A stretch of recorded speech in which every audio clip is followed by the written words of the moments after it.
Welcome back to the Physics of Faith podcast. This is Tim. This is Tommy. And we are in Mark chapter 14, kind of in the last leg of this journey. Yeah, sit back. Yeah, yeah. This is probably going to be a longer one because there's a lot of big stuff in this chapter. Yes, a lot of events. It's very eventful. 14 is 72 verses in chapter 14. So we've got a lot to discuss here. And then 15 equally is going to be fairly long, and then 16 is going to be not so long. But let's focus on 14 right now, because as we said, it's a little bit long. So we're going to start with chapter 14, verses 1 through 11.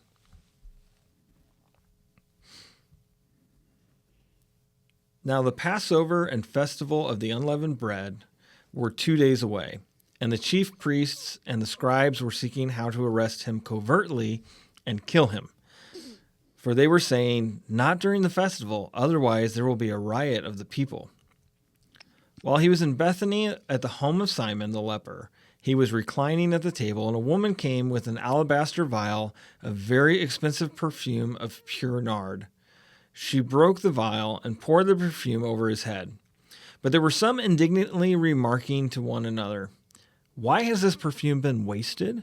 For this perfume could have been sold for over 300 denarii and the money given to the poor." And they were scolding her. But Jesus said, "Leave her alone. Why are you bothering her? She has done a good deed for me. For you always have the poor with you, and whenever you want, you can do good to them. But you do not always have me. She has done what she could. She has anointed my body beforehand for the burial. Truly, I say to you, wherever the gospel is preached in the entire world, what this woman has done will also be told in memory of her." Then Judas Iscariot, who was one of the 12, went off to the chief priests in order to betray him to them. They were delighted when they heard this and promised to give him money, and he began seeking how to betray him at an opportune time. Okay, so we're 2 days away from the Passover. So this would be Tuesday, I guess. I think I was wrong earlier. I think I said Wednesday. This is Tuesday. Yes, which Tuesday is also the day you must gladly pay for a hamburger today. I don't know if you're familiar with that reference. I don't think I have. No. It's an old Popeye reference. There's the Wimpy with the character Popeye who says, "I'll gladly pay you Tuesday for a hamburger today." Gotcha. Okay. Yeah. Okay, so it's 2 days before the Passover. Now, the chief priests and scribes, they want to kill Jesus. They want to go arrest him. They want to go get him. As we discussed in the last couple chapters, they're getting a little agitated. Yeah. You know, the crowd loves him, but he's telling parables about how wicked they are. Yeah. You know, so they're kind of getting, and they're playing right into it because they keep trying to trap him and trying to make him sound stupid. Yeah. Only to be the ones who come out sounding stupid, right? Yeah. Yeah, like I think you said earlier, there started to be some jealousy there because a lot of the things that he was doing before wasn't directly in front of or in opposition to these leaders, and this time it's all they've asked him things and he's rebuked them, not exactly rebuked them, but he's corrected them and all of those things. So it's amping up. Yes, exactly. So at this time, Jesus is in the home of Simon the leper, and this woman comes in and anoints him with perfume. So if we read the book of John, or the Gospel of John, we know that this is Mary, the sister of Lazarus and Martha. And now this perfume is in the alabaster container, a jar, and she breaks this, and it's really expensive stuff. It's worth 300 denarii, which we remarked. In fact, it was one of the times Jesus is feeding, like, it's 5,000 or 4,000 people. Yeah. And he's like, get them some food. And they're like, do we have 200 denarii to go grocery shopping? Like, it's going to cost 200 denarii to feed thousands of people. Yeah. So, like, this isn't a small sum of money. This is a very expensive perfume. Yeah. But one of the things I wanted to mention before we kind of move into that was, like, they're at the house of Simon the leper. Yeah. They're at a leper's house. Yeah. That didn't happen. People didn't do that. Right. They were cast off, and they weren't supposed to be. Nobody went around those. And here Jesus is, and he brings his disciples to his house. Right. Yes. Yeah, absolutely. It's a case of Jesus being with someone who would have been shunned. Yeah. But I want to note that it's this person was not being shunned because they were engaged in sinful activity. They were being Right. shunned because they were in a medical condition. A highly contagious Yeah. disease. Yeah. Requires quarantining, right? Yeah. But I mean, we don't really know. We've never experienced that, on this earth. So it's quarantine's hard kind for of us a new thing. Anyway, we digress. It's possible. Look, I haven't really dug into this because I thought about that myself, and I can't help but wonder if this is a leper that Jesus has healed. Yeah. Because everybody's there. Mm-hmm. Right. Everybody's hanging out with this guy. Right. So he may have been Simon the leper. He might be Simon the healed at this point. I mean, I would imagine so, yeah. If you guys know, put it in the comments and tell us. People start to get mad, though, because of all the money that's being wasted. Because all this fancy perfume has been destroyed essentially in an effort to worship Jesus. Yeah. And that could have been used to feed the poor. Right. Right? Yeah. You could have used this, and I can't help but think about so many people in my life that I've seen do this on social media or whatnot get mad at like a church putting in new carpeting or like having a large auditorium or doing things to bring people in to worship Jesus. Yeah. Right. And like, well, if you didn't have such ornate things, you would be able to do more. And you're not doing enough for people because you should have gave that money to, and I think they're just missing the point. Right. First of all, they don't know how much those churches have given. Sure. It's quite probable they've already given quite a bit and are giving quite a bit to the poor. And then they're creating a sanctuary where those poor can come and worship too. Right. Right. So like there's more going on here. Yeah. And what I think happens here and what we see, because Jesus kind of calls them to the carpet on this, people who do this really are doing it from selfish motives. Yeah. It's not mentioned here, but it's mentioned in one of the other Gospels. I think it's the Gospel of John. It's mentioned that the reason why this is brought up, and it's actually Judas specifically, who brings it up, and is one of the indignant. John tells us that Judas's real issue is that he was stealing from the collection plate. So 300 denarii go in, but 240 come out. You know what I mean? Like, so he's wanting that to go in to be done, not to help the poor, but to help himself. Right. Right. Yeah. It's that he can't just, he's upset about something and he can't really say why. So he makes like, oh, it could have been done for that, but that's not really why he was upset, So instead what he does is he puts on an air of self-righteousness. Exactly. Yeah. And pompousness, and like when somebody starts to do this, like, well, what have you given? Yeah. Well, and it's the same thing like that example you said about when, big churches put in new carpet or build a new building or whatever. And people say, well, they could have given to the poor. They're really not upset that they don't give it to the poor. They just don't like the fact that they're putting in carpet and probably that they're doing well, that they have the money to do that. Right. People have given so much for them to be able to do that. And some of them are doing it simply because they want to discredit them. Right. Because if they're discredited, they don't have to deal with the gospel. Yeah. Right? If I can get that, if I can make it that they're all hypocrites and that this isn't worthwhile listening, nobody will ever confront me again on my side. Sure. Now Jesus responds with something that this is such a really interesting thing. Is he says you always have the poor with you, and whenever you want, you can do good to them, but you do not always have me. And so this is an interesting thing. When he says that the poor are always going to be here, like there's always an opportunity to give. And when he says this, he says, and whenever you want, you can do good to them.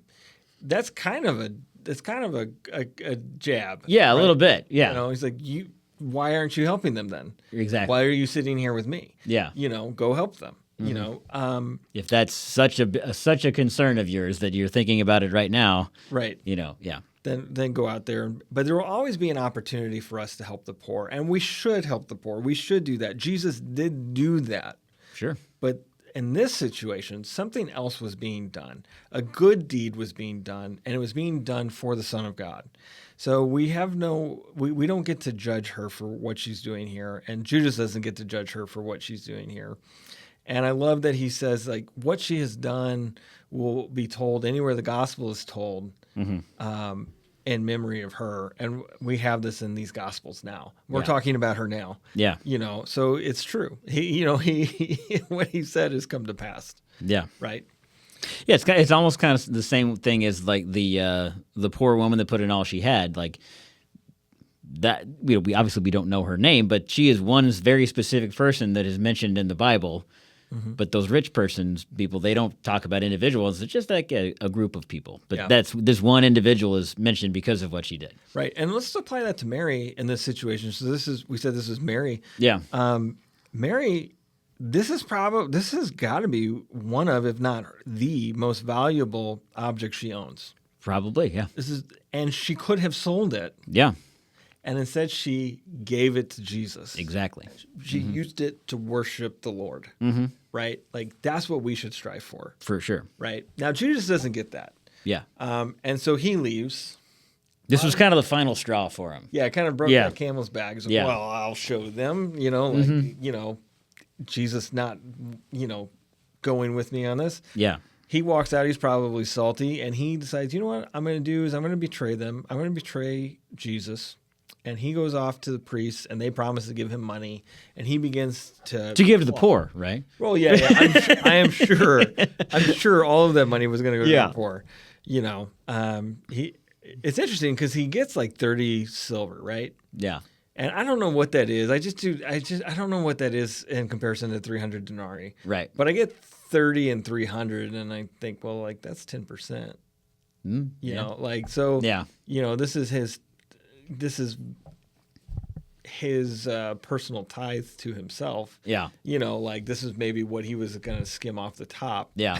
So. Yeah, because we don't know, like, is that what he asked for, or is that just what they offered? Is that what they offered? Yeah. I don't even know what the values are. I just find it interesting numerically. So, all right. So he's now looking for an opportunity to betray Jesus while they're here. So that gets us to the Passover. So we're going to read verses 12 through 21.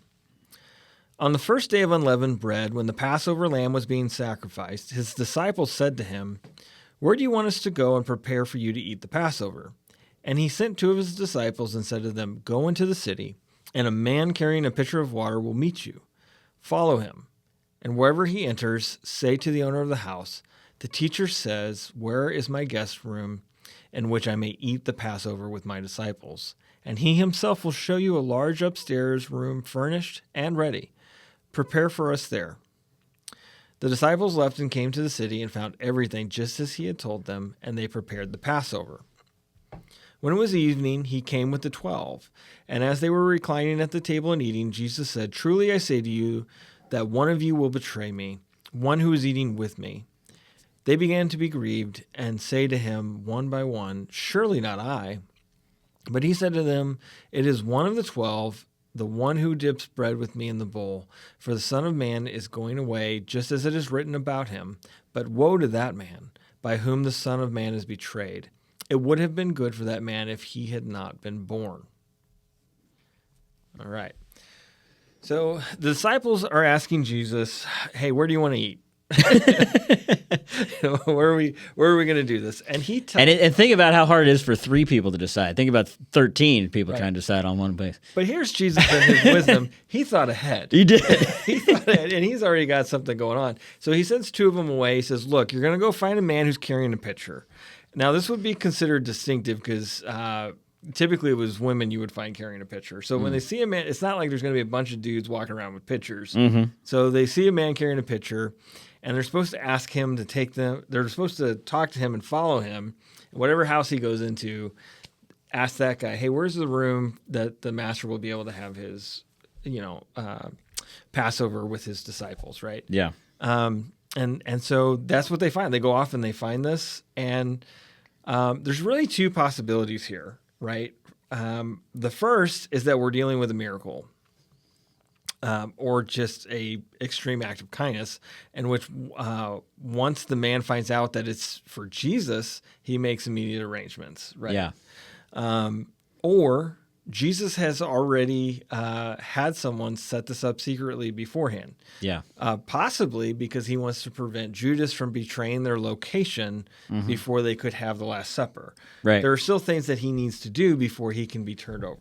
Yeah, because we kind of missed Wednesday. We talked about Tuesday. It was a Tuesday, 2 days before the Festival of Unleavened Bread. So there was a whole day that has gone by that's not in here. Right. So we don't know what happened that day. Right. And when he says he sent two of his disciples, it says that they went and they prepared the Passover, and in the evening he came with the 12. You're kind of insinuating that the two disciples he sent were not among the 12 apostles. Yeah, that or they. I mean, yeah, it's either that or they went back. It's like, right. Hey, we're ready. Yeah. Or maybe didn't return. Jesus just came there with the remaining 10. Yeah. Right. So. Either way, Judas doesn't know where they're going. Yeah. And doesn't have a time or a moment to sneak out and tell somebody where they're going to be. Right. Right. So they all get to this spot, and now they're eating, and Jesus reveals that one of them is going to betray him, and no one can believe it. Everyone's like, no, not me. Yeah. And so he issues a warning about what is prophesied of this man, who's Judas. And regardless, Judas goes ahead with it, right? He's like, look, it'd be better for you to have not been born than to have betrayed me. That's what's written about you. And Judas is like, I'm going to do it anyway. Mm-hmm. He's not, he's set on his own destruction at this point. Yeah. Right. So there's a little bit more there. Mark doesn't bring out too much here about some of the imagery here. Like when he says the one is eating with me, or the one who dips bread with me in the bowl. The idea that he's sharing a bowl with Christ means he's sitting in a place of honor. Yeah. Right. So like there's some things going on there, some imagery going on there that is interesting. But Mark kind of just leaves it here. Yeah. Well, and as we know, they were all sitting on the same side of the table, That's too. Right. That's exactly right. No, what's also interesting is he doesn't have him washing his feet in here. Right. He doesn't. And that's, we talked about this a little bit at the beginning when we started the Gospel of Mark. Yeah. Mark's about action. Right. Mark is from thing to thing to thing to thing to thing. Yeah. And he kind of skips over a few things. Yeah. Well, and also when you think about, this is kind of believed to kind of be like the Gospel of Peter, like Peter shared this story with them. So, because, there's a part in there where people says, you can't wash my feet. And then he says, no, I'm going to. He says, well, wash my head too. Like, maybe he didn't tell him that part.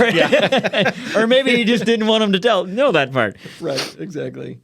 Okay, so because he looks bad later on. Then when that is this denial is in here later. Yeah. Peter still looks bad, so we know he didn't leave out things necessarily to make him look bad. But right, we did question earlier if he left out things that made him look good. Yeah, with like the walking on water. Mm-hmm. So, all right. So now we're going to actually have the supper, and Jesus begins speaking about a new covenant. So let's talk about that. So this is verses 22 through 31. While they were eating, he took some bread, and after a blessing, he broke it and gave it to them and said, "Take it. This is my body." And when he had taken a cup and given thanks, he gave it to them, and they all drank from it. And he said to them, "This is my blood of the covenant, which is being poured out for many. Truly I say to you, I will not drink of the fruit of the vine again until that day when I drink it new in the kingdom of God." And after singing a hymn, they went out to the Mount of Olives. And Jesus said to them, "You will all fall away, because it is written, I will strike the shepherd, and the sheep will be scattered. But after I am raised, I will go ahead of you to Galilee." But Peter said to him, "Even if they all fall away, yet I will not." And Jesus said to him, "Truly I say to you, that this very night before a rooster crows twice, you yourself will deny me 3 times. But Peter repeatedly said insistently, "Even if I have to die with you, I will not deny you." And they all were saying the same thing as well. Okay, so one of the first things that we need to know is that everything eaten at a Passover meal is a callback to an agony that was experienced in Egypt. Mm-hmm. Okay, so this is the tradition that they're in right now. So Yeah. they would have bitter herbs, which stood for slavery. They had salted water, which was symbolic of tears. I think the only thing though that didn't represent an agony was the lamb. And the lamb represented the good thing that God did for them when He afflicted Egypt, and the lamb's blood protected them from that affliction. Right. Now, rather than going through the typical discussion of what everything was, and maybe they did a lot of that, at this point, Jesus kind of pre-appropriates some of this stuff. And He's doing this to explain the new work that He's doing. Yeah. Right. And so Jesus points to the bread and says, "This is my body." And He points to the wine and says, "This is my blood." Now, this tradition would earn the slander of cannibalism for Christians later on, and they would be accused of eating their God. Right. Right. Yep. Because And that's kind of when apologetics kind of first began at that Right. point. Yeah. Yeah, and it's also it's also another thing that shows that this was an early tradition of the church. Yeah. Right, because even the opponents would say things about it, even though they misunderstood it. Yeah. Right. Well, and no, I guess not. Never mind. Okay, but the stuff that He does here with the body and the blood and the bread and the wine is incredibly important, as these are the terms of the new covenant. So Jesus pays your price with His body and with His blood, and you have access of salvation through Him if you partake in Right. His suffering. Right. So this is an incredibly important moment, and it's also kind of this fruition, because like at the Passover dinner, they have an empty seat for Elijah, right? There's kind of like this empty seat for the return of God's prophets and the fruition of God's Yeah. good works. And Jesus is that fruition, right? He fulfills the law, and all of these things have pointed to Him, right? He is the Passover lamb, and so we're no longer in this covenant of works and deeds, but we are in this new covenant of faith in Christ. Yeah. And so this is such an important and monumental moment in the Scripture. Yeah, he's helping them to kind of reframe and reshape what a broken body and bloodshed is, because in all the New Testament, every time a covenant was made, when God made a covenant with Adam, they took animals and they sliced them open and they cut them in half and He passed through them. That was how Abraham made a covenant. Yeah. And that's how when they did their sacrifices, they cut open a body of a perfect ram or lamb or whatever, and they sprinkled the blood everywhere, and that was all part of when on the holiest days of holies, the chief priest, the one guy, would go into the holiest, the most holy place, and he would go in. And I mean, there's all of this. Bloodshed was a normal. It's part of a covenant, Yes. And I mean, and I don't know if I guess there are parts in it, and I apologize for that, but I mean, even individuals would make covenants with each other, and they would, mingle their blood together. Right. And so that's a long-standing, there's no covenant without a broken body and without bloodshed, Right. Exactly. But He's saying this is really the last time that has to happen. Yeah. Yeah. Well, between us and God, right? Right, yeah. Exactly. Yeah. Okay. So something I love about this too is then they sing a hymn, and that includes Jesus. Jesus sang praise to God. Yeah. And so I don't know. There's just something beautiful about that concept. Yeah. So after this, Jesus prophesies that they will all fall away and scatter like sheep without a shepherd. And everybody's like, no, not me, God, not me, Lord, not me, Jesus. But Peter gets special notice, whom Jesus provides some very specifics to. And it's like, before the rooster crows twice, you will deny me 3 times, is what he says here. So, but Peter is just insistent that he will die with Jesus. And he's proven to be a liar. Yeah. I mean, think about think about how insulting that was to Peter, and how because we know Peter was kind of a loose cannon. He was a bull. He was a bit of a bull in a china shop, and so on the good and the bad, and so to hear this guy that you've been following for 3 years, night and day, and he's telling him, this is going to happen. You're going to do this to me. I mean, that would be pretty rough to hear. Yeah, he walked on the water. He was there at the Transfiguration. When you think about, he would be with the 12, and then he would take Peter, James, and John aside, or Peter, James, and John and Andrew, right. In a couple times. So, I mean, he was one of the, a lot of people, and this isn't the exact way to put this, but a lot of people relate Peter as Jesus' best friend. Yeah. Jesus stayed at his house. Yeah. In his early ministry, that's where they were living. So, right.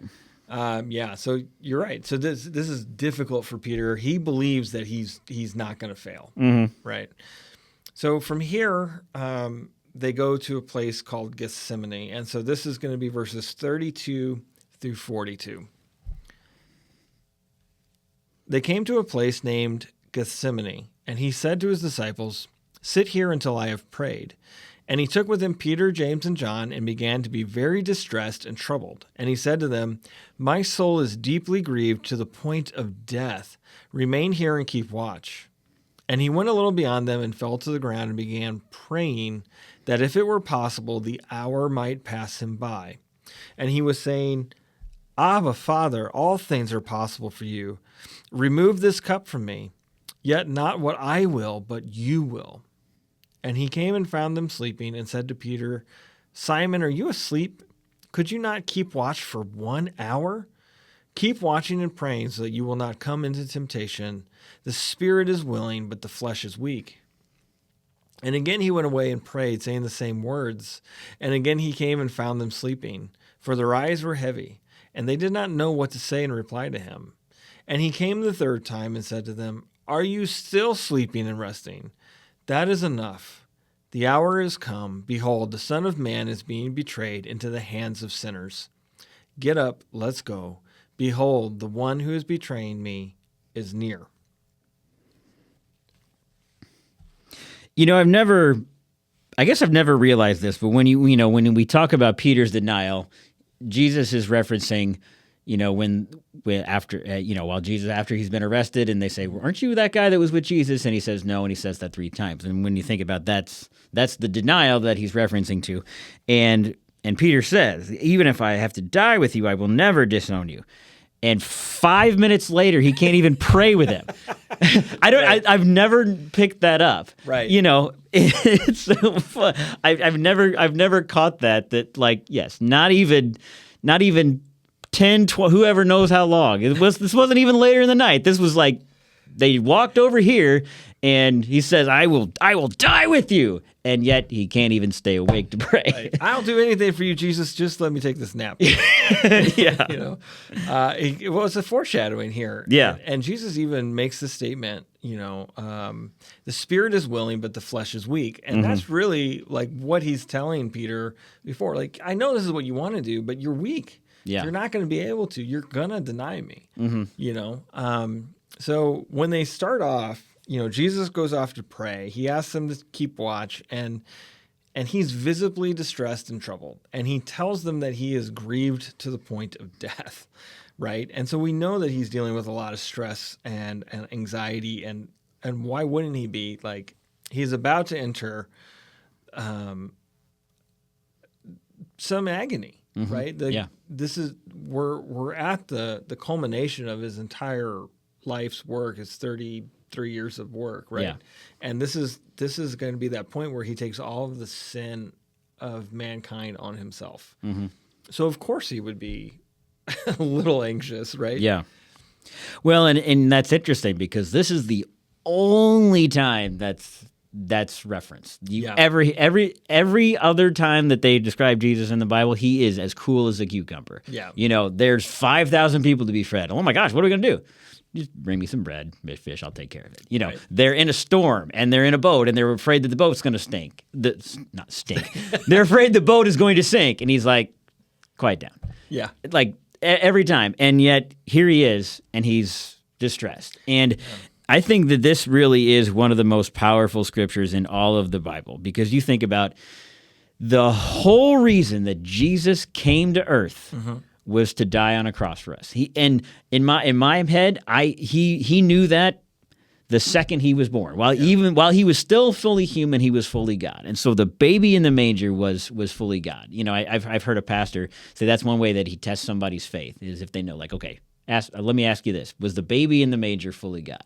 If they believe that, he's kind of agree with them. But so to think it, as soon as Jesus was able to, even at that point, as Jesus was able to have thought, he knew that's what. I mean, we assume there's no point in the Bible where when Jesus was a little boy and God said, "Hey, this is what you're going to do." We assume he's known this his entire life. He's had an idea, at least, yeah. And at the very end of it, he's like, "Is there any other way? Right. Is this the only way?" Yeah, right. There's some point where he's even been prophesying it. He's been telling his disciples, this has to happen. Right. And he's still at the very end. He's like, "Oh, you sure?" It's an incredibly relatable situation, too, in a sense that oftentimes we know what needs to be done, but we don't want to pay the price to do it. Yeah. Because we know that the price will be costly. We know that it will be a lot. Yeah. We know that it's going to hurt. And the same way Jesus does, we want to plead with God and like, look, you can do anything, God. Yeah. Appeal to his omnipotence and say, like, can you do it differently? Yeah. Is there another way that we could do this? Yeah. Right. And he knows that there's not, but he's having a moment here where he shows us that, like, just because something's difficult doesn't mean we won't get through it. Right. Yeah. And you're not failing for wanting a different way. Yeah. You're failing for choosing a different way. Sure. Right? Yeah. And he never chooses a different way. He does what he knows he needs to do. Right? Yeah.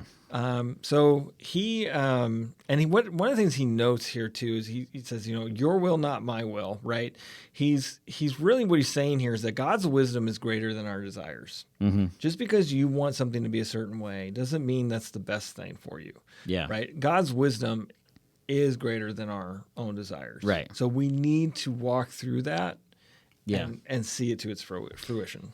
This is a thought that I just had. I've never thought about this before, and it's a question I'll ask you. So, his soul is overwhelmed with sorrow. And he says, basically he's praying to God. He's saying, "I will do this, but is there any other way?" And then a few verses later, he says, "The spirit is willing, but the flesh is weak." Yeah. He's almost talking about himself there. His spirit was willing, but his flesh was not looking forward to being flogged. Yeah. He's almost relating with his disciples in this moment. Of like, look, I know what you want to do. Yeah. And I know that you want to do the right thing, but it's hard to stay awake. Yeah. It's hard to get through this because our flesh is weak. Yeah. And he's put himself in flesh. And that flesh does not have the strength of his godly character. I mean, he's going to, when they obviously we're giving away the ending, but I would imagine most people don't. When he is beaten, when they put that crown of thorns on his head, when they do those things, it hurts. Yes. He is fully human, so it hurts when they do that. He was in great pain. He probably cried out in agony at those things. Yeah. And he still did it. And we're getting ahead of the story here, but he even refuses the drugs, so to speak, that would numb him from the pain, right? So, so he does come back 3 times during this, and kind of not rebuke, but kind of prod the disciples, like, guys, you're going to have to do better than this. Yeah, you're going to have to do better than this. If you go back to the last chapter, he said, stay alert. Yeah. Was how the last chapter ended. Right. Stay alert, right? Yeah. So at the end, he's like, "Look, guys, I told you to stay awake twice before. It's too late. Yep. You All know, right. He's here. The hour has come. Behold, the Son of Man is being betrayed in the hands of sinners. This is the hour he was praying would pass him by. Yeah. If he could not be betrayed in this hour, but he is going to be betrayed in this hour. And that gets us to verses 43 through 52. So let's read about his betrayal and arrest. And immediately while he was still speaking, Judas, one of the 12, came up, accompanied by a crowd with swords and clubs, who were from the chief priests and the scribes and the elders. Now he who was betraying him had given them a signal, saying, "Whomever I kiss, he is the one. Arrest him, and lead him away under guard." And after coming, Judas immediately went to him and said, "Rabbi," and kissed him. And they laid hands on him and arrested him. But one of those who stood by drew his sword and struck the slave of the high priest and cut off his ear. And Jesus said to them, "Have you come out with swords and clubs to arrest me as you would against a man inciting a revolt? Every day I was with you within the temple grounds teaching, and you did not arrest me. But this has taken place so that the scriptures will be fulfilled." And his disciples all left him and fled. A young man was following him, wearing nothing but a linen sheet over his naked body, and they seized him. But he pulled free of the linen sheet and escaped naked. Well, yes, they call him the Streak. Booga booga. Oh, goodness. That's great. Okay, so Judas arrives. He's got armed guards.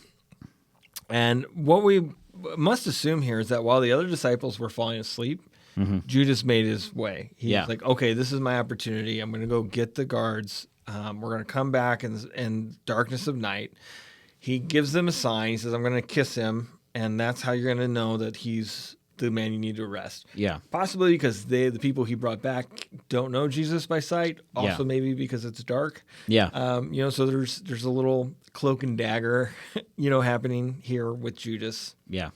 And so they come back and he calls him Rabbi, and they lay hands on Jesus and arrest him. And then one of those who stood by drew their sword and struck the slave of the high priest. Now, we know that this was Peter. Right? Mark doesn't say it, but John tells us it was Peter, and Luke tells us that Jesus then healed the slave. Right? So, again, the Gospel of Mark, not always telling us the full story with Peter, They try to help him out. Yeah, a little bit. I kind of want to go backwards real quick. So, I've never, again, this is why you read the Bible many times, because I've never thought about this.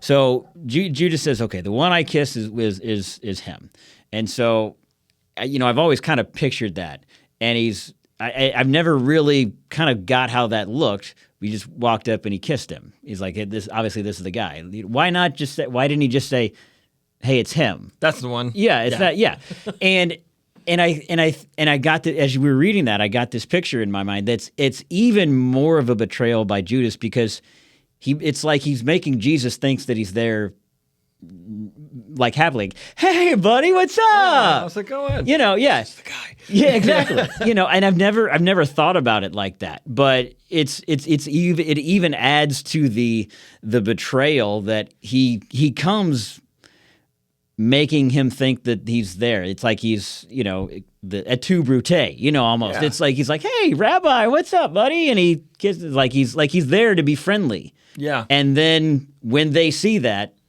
it's at that point that they go into preparation. So it's interesting. Judas never. There's never a moment recorded where Judas, like, openly says Jesus is not who he says he is. Yeah. He never is willing to, even in front of Jesus, say, "I renounce you." Yeah. Right? He's a coward through and through. Mm-hmm. And his actions show that from beginning to end, right? Yeah. And so that is something that would be hurtful to Jesus, to see him behave that way and not not even have the dignity and respect to say, I disagree with you. Yeah. Yeah, Even till the very last moment, he's kind of playing nice. Yeah, playing nice, right? Yeah. Playing both sides of this aisle. So at this point, we see it go down the way Jesus said it would, and everybody flees. Everybody runs away. Not even Peter stays to try to be arrested and killed with Jesus. Yeah. And then verses 51 and 52 talk about a young man in a linen sheet, the streak, as you call it. And the guards try to grab him, but he ditches the sheet and he runs off naked. So it's been suggested that this is Mark, that this is a young Mark, and that it's possible that that the room that they had Passover in, which is also possibly the upper room in Acts, belonged to his parents. Okay. This is where Mark kind of... Now, I don't know how much of this is tradition and how much of it is scholarly. Yeah. It's just something that's been tossed around that this is potentially Mark, because otherwise, why even include it? Right. Yeah. So, but that's how the story goes. Yeah. Okay, so from here, Jesus is going to be taken before the high priest. So this is going to be verses 53 to 65. So we'll start there in verse 53. They led Jesus away to the high priest, and all the chief priests, the elders and the scribes, gathered together.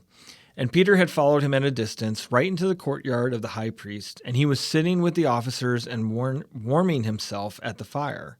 Now the chief priest and the entire council were trying to obtain testimony against Jesus to put him to death. And they were not finding any, for many people were giving false testimony against him, and so their testimonies were not consistent. And then some stood up and began giving false testimony against him, saying, "We heard him say, 'I will destroy this temple that was made by hands, and in 3 days I will build another made without hands.' And not even in this respect was their testimony consistent. And then the high priest stood up and came forward and questioned Jesus, saying, 'Do you not offer any answer for what these men are testifying against you?' But he kept silent and did not offer any answer. Again the high priest was questioning him and said to him, 'Are you the Christ, the Son of the Blessed One?' And Jesus said, 'I am. And you shall see the Son of Man sitting at the right hand of power and coming with the clouds of heaven.' Tearing his clothes, the high priest said, 'What further need do we have of witnesses? You have heard the blasphemy. How does it seem to you?' And they all condemned him as deserving of death. And some began to spit on him and to blindfold him and to beat him with their fists and say to him, 'Prophesy.' Then the officers took custody of him and slapped him in the face." All right, so the order of events here after they take him is they first take him to an Annas, and then they take him to the Sanhedrin at night, and then he has a trial with the Sanhedrin in the day. From there he goes to Pilate, then Herod, and then back to Pilate. So what Mark is recording here is the night trial at the Sanhedrin, which would have been considered illegal. So this is not how it was supposed to go down. Yeah. But it's going down this way because they're trying to get their story straight. Yeah. They're trying to get it all right. So that's what Mark is telling us here. And outside, Peter is out there kind of at a distance trying to figure out what's going to happen. But this whole thing starts with false accusations and accounts that just don't add up. You know, they're throwing things out and they're trying to basically see what they can get to stick. And Jesus doesn't answer any of those accusations. He's just silent. You know? Yeah. And I think there's a lot to be learned from that. I think there's a lot to be learned from that. Yeah. So the priest then asks if he is the Christ, and Jesus says, "I am," which is telling. And he says, "And you shall see the Son of Man sitting at the right hand of power and coming with the clouds of heaven." So, like, this is a big deal because he claims to be the Christ, but he also, when he claims to be the Christ, he does so with verbiage that shows that the Christ is God. Yeah. And with God. And he also flips the script and says, "Look, I will be sitting. It's not I who sit in judgment under you. It is you who sit in judgment under me." Yeah. You know, it's immediately like blasphemy. Yeah. Right. This is what they like. Oh, this is blasphemy. He says that he sits in God's judgment over us. Mm-hmm. He he uses the terminology "I am." Right. Like there is no mistake. Yeah. For them that he is claiming to be God, to be one with God. Right. Yeah. He's basically, he's not, instead of refuting their false accusations, he's admitting guilt. Yeah. You know? He doesn't spend time on the stupid stuff. He's like, this is true. Yeah. This part's true. Yes. Yeah. I am he. You know, it's interesting that you bring that up. So at some point, and I don't remember when this was, but I don't know if this was a sermon that I saw. I wrote a little note next here that says Exodus chapter 3, verse 14. Okay. When you turn to Exodus chapter 3, verse 14, it says, God said to Moses, I am who I am. This is what you are to say to the Israelites. I am has sent me to you. Yeah. Yeah. Yeah. Again, this is like people say, oh, Jesus didn't say he was God. Yeah. When he says I am, Yeah. he's saying he is God. Right. Right. I know there's a theologian, Wesley Huff. I haven't watched his video on this yet, but he recently did a video, and it's like there's at least once in each chapter in the book of Mark in which Jesus alludes to or states that he is God. Yeah. Yeah. Okay, so at this point, they get really melodramatic. They start ripping their clothes, and then they hurt and humiliate Jesus and mock him. They're spitting on him, they're hitting him, they're slapping him. And one of the things they do, it says here that they beat him with their fists and say prophesy. And I don't remember which gospel it is, but one of the gospels like clarifies this for us, that what they're asking him to do is like, we've blindfolded you and hit you. Now tell us which one of us did it. Yeah. You know, asking for their signs, so to speak. Yeah. Okay. So then we're going to go out to the courtyard where Peter is for verses 66 through 72. And while Peter was below in the courtyard, one of the slave women of the high priest came, and seeing Peter warming himself, she looked at him and said, You were with Jesus the Nazarene as well. But he denied it, saying, I neither know nor understand what you are talking about. And he went out onto the porch. The slave woman saw him and began once more to say to the bystanders, This man is one of them. But again he denied it, and after a little while the bystanders were again saying to Peter, You really are one of them, for you are a Galilean as well. But he began to curse himself and to swear, I do not know this man of whom you speak. And immediately a rooster crowed a second time. And Peter remembered how Jesus had made the remark to him, Before a rooster crows twice, you will deny me 3 times. And he hurried on and began to weep. Right, so Peter's out here, he's waiting to find out what's happening, and he gets confronted 3 times. And he keeps saying, I don't know Jesus. And he even tries to say, I don't even understand what do you mean, Jesus? Yeah, who's Jesus? Yeah. What's going on? Mm-hmm. And when he gets to the 3rd time, he curses himself. So this is to say that he declared himself liable to divine punishment if he is found lying, right? So it's like if you've ever seen, may God strike me down if I'm not telling the truth. Yeah. This is what he's declaring. He's pronouncing a curse on himself if he's found to be a liar. Yeah. So like this is pretty strong, stuff. And at which point the rooster crows, which really there's no reason for the rooster crow. It's night. Yeah.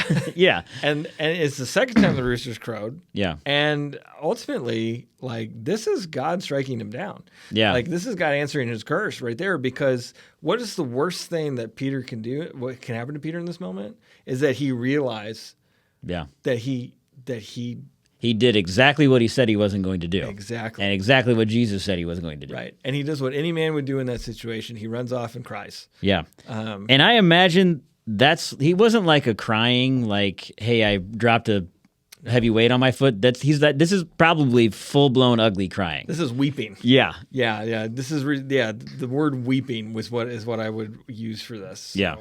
So, my Bible, so I have the NIV, mine says wept. And he broke down and wept. Yeah, and when we talk about somebody crying and somebody weeping, it's two very different pictures you get in your mind. Yeah. You know? You cry watching The Lion King when Mufasa falls and gets run over by the gazelle, but this is You cry at that? yeah, my kid when we watched that, my kids were full blown weeping, so I kind of cried a little bit, like, oh, why am I showing my kids this? I just felt like Scar was misunderstood. I jest. Okay, so yeah, so a lot here has happened. We see a lot. We start at the beginning of this with Jesus being anointed at the home of Simon the leper there in Bethany. We go through the Passover. They eat the supper. They go to the garden. Jesus gets arrested. Jesus is put on a illegal trial, and then Peter denies him. So this was 72 verses. This was our longest episode so far in this series. But thank you everyone for sticking with us. We hope you've been reading along and following along. Tommy, anything else that we need to touch on before we go? The only thing I'll mention is that as we, it's also important, and this would make this much longer, everything that has happened so far that we've read and everything that we're yet to read was all prophesied thousands of years before this happened. Yeah. And every single thing happened exactly as it was prophesied. Yeah. And that's, we don't have really time to go through all that. We're just kind of trying to go through this scripture, but that may be another thing for another time. Yeah. Well, you're right. It's important to note the Bible is 66 books written by different people that all at different time periods that all correlate. Yeah. And we see Jesus fulfilling these prophecies. And it's astronomical the coincidence that it would need to be for Jesus to fulfill as many prophecies as he did. So, right. So that's the end of chapter 14. When we come back, we'll get into chapter 15. And so we're 2 away from the finale here. Yeah. Yes, sir. All right. We'll see you all next time.